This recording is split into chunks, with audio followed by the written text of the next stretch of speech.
Martial arts के माहिर मोहम्मद राशिद ने एक और आलमी रिकॉर्ड बनाने की कोशिश कर डाली। मोहम्मद राशिद ने 1 मिनट में 60 से 64 कैच क्रैश किए।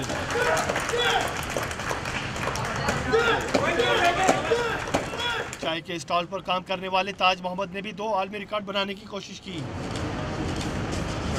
ताज मोहम्मद ने 1 मिनट में 40 पाउंड वजन के साथ एक टांग उठाकर मुक्कों के बल पर 58 पुशअप जबकि 80 पाउंड वजन के साथ 21 पुशअप निकाले। मीडिया से बात करते हुए मोहम्मद राशिद का कहना था कि वो मार्शल आर्ट में दुनिया का हर रिकॉर्ड तोड़ना चाहते हैं। लेकिन अल्हम्दुलिल्लाह मेरी एक ख्वाहिश है कि जो पाकिस्तान के दुनिया भर के अंदर जितने भी मार्शल आर्ट कैटेगरी के अंदर जो रिकॉर्ड बनाए गए हैं उन तमाम को रिकॉर्ड्स को ब्रेक किया जाए, ताकि चाहे वो सर के साथ हों, चाहे वो हाथ के साथ हों, चाहे पंचिस के हों, किक्स के हों, एवरी रिकॉर्ड जो है वो मार्शल आर्ट का मैं तोड़ना चाहता हूँ।